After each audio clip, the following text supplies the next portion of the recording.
अगर हम great minds के बारे में बातें करते हैं इन ऑल ओवर वर्ल्ड, वहाँ पे अगर न्यूटन को उस लिस्ट में ऐड ना किया जाए तो हमारी लिस्ट ऑलमोस्ट इनकम्प्लीट रह जाएगी। ऐसा क्यों होता है? ऐसा इसलिए हम जानते हैं कि न्यूटन ने बहुत सारे कंट्रीब्यूट्स किए हैं फिज़िक्स में और एज वेल एज केमिस्ट्री में। इतना सारा कंट्रीब्यूशन जिसके वजह से हम लोग आज की जो थ्योरीज है उसको सॉल्व करते हैं और उनकी थ्योरी आज भी हम लोग पढ़ते हैं। यानी कि ये थ्योरीज लगभग 6, 7, 8 से स्टार्ट हो जाती हैं और कब ख़त्म होती है पता नहीं, इनकी थ्योरीज चलती रहती है। यानी कि बहुत बड़ा कंट्रीब्यूशन है फिज़िक्स में और केमिस्ट्री में, दोनों में।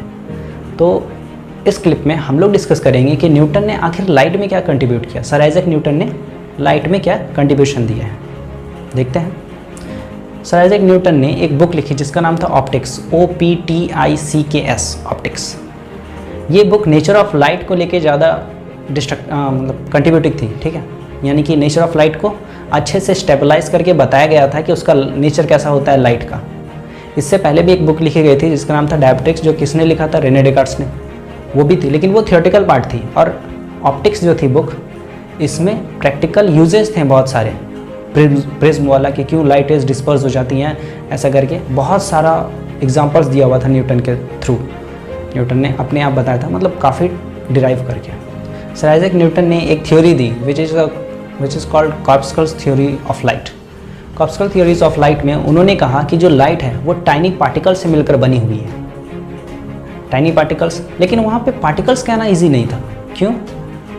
क्योंकि पार्टिकल्स के पास अपना मास होता है, लेकिन लाइट के पास अपना मास नहीं है। Particle have mass, light is massless, जिस वजह से उनको कहना पड़ा कॉर्पस्कल्स। कॉर्पस्कल्स भी एक टाइनी पार्टिकल्स है जिससे मिलकर लाइट बनी हुई है, उनका कहना था।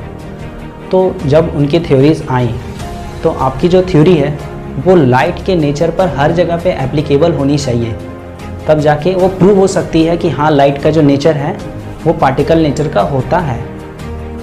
तो सबसे पहले जो फेनोमेनन था यानी कि रिफ्लेक्शन, उनको प्रूव किया गया।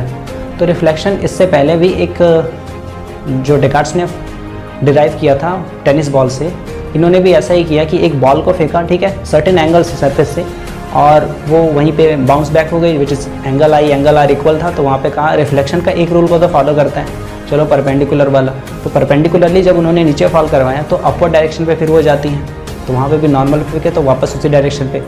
तो रिफ्लेक्शन ऑफ लाइट का रूल यहाँ पे एप्लीकेबल था पार्टिकल नेचर में। तो यहाँ पे जो पार्टिकल्स थी लाइट की, वो उन्होंने कहा कि इलास्टिक है, यानी कि बाउंस बैक भी हो जाती हैं, जिस वजह से ये प्रूव हो सका।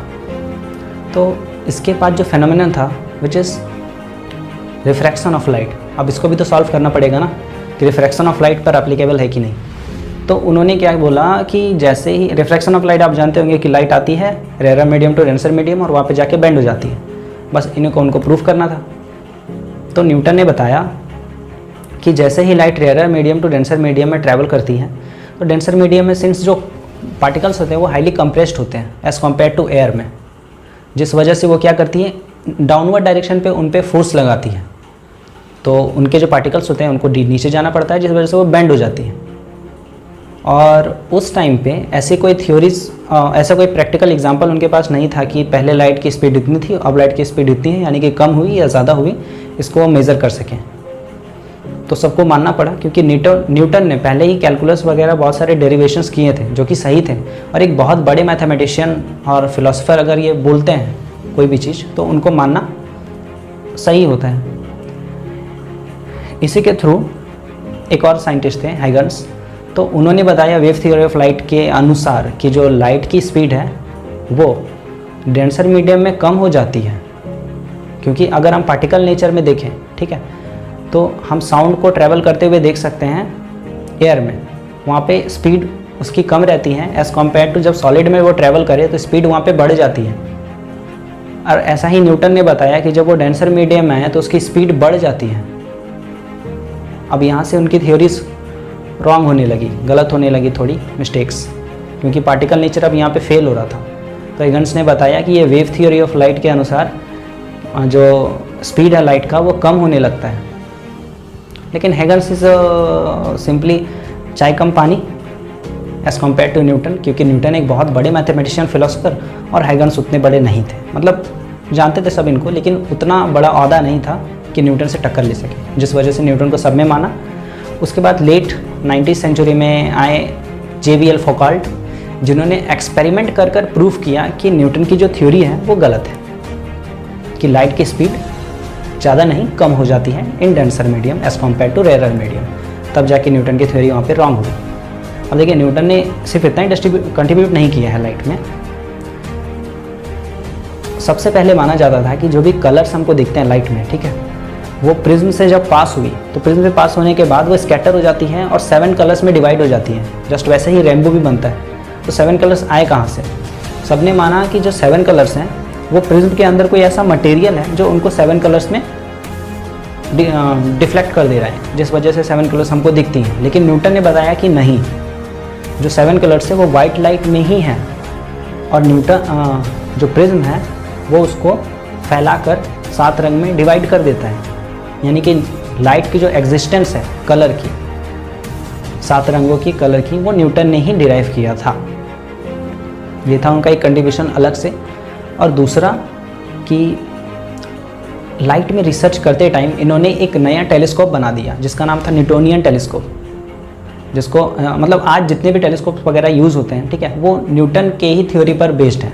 न्यूटन की जो टेलीस्कोप बनी थी उसी पर थोड़ा एडवांस लेवल, एक आप कह सकते हैं एडवांस लेवल पर उनको बनाया गया है। न्यूटन ने क्या बताया कि जैसे ही अभी नॉर्मल जो टेलीस्कोप्स होते थे उसमें 2 लेंसेस लगे होते थे, एक आई पीस के लिए, एक ऑब्जेक्ट के लिए, ठीक है, जिसमें लाइट रेज इंटर करती थी और दूसरे में वो इमेज बनाकर वो दिखती थी, ठीक।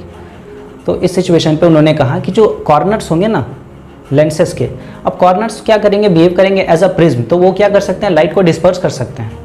जैसे रेनबो, जैसे प्रिज्म कर रहा था वैसे ही लेंसेज भी कर सकते हैं। तो वहाँ पे एक लिमिट आ गई, मतलब लिमिट कहने का मतलब है कि पूरे अच्छे से हमें इमेजेस साफ दिखाई नहीं देगी। तो उन्होंने बताया कि हम लोग क्यों ना एक मिरर यूज़ करते हैं, लाइट को कन्वर्स करने के लिए एक पॉइंट, सेंटर ऑफ पॉइंट पे एक मिरर यूज़ करते हैं। तो मिरर को यूज़ किया गया और वहाँ पे लाइट को एक जगह पे फोकस किया गया। अब मिरर में कोई एब्रीविएशन नहीं होता था, इसी को स्फेरिकल एब्रीविएशन करते हैं, जिस वजह से लाइट हमारे डिस्पर्स हो जाती है। तो उन्होंने स्फेरिकल एब्रीविएशन को भी करेक्ट किया। ये था न्यूटन का कंट्रीब्यूशन इन लाइट। आगे हम लोग डिस्कस करेंगे हिगन्स वेव थ्योरी ऑफ लाइट, यानी कि अब जो पार्ट है वो पार्टिकल से अलग होकर वेव थ्योरी ऑफ लाइट पे आ गया, ठीक है। अब पार्टिकल नेचर का लाइट होता है या वेव नेचर का लाइट होता है, इसमें थोड़ा कन्फ्यूज़न है, तो हम लोग आगे इसको डिस्कस करेंगे।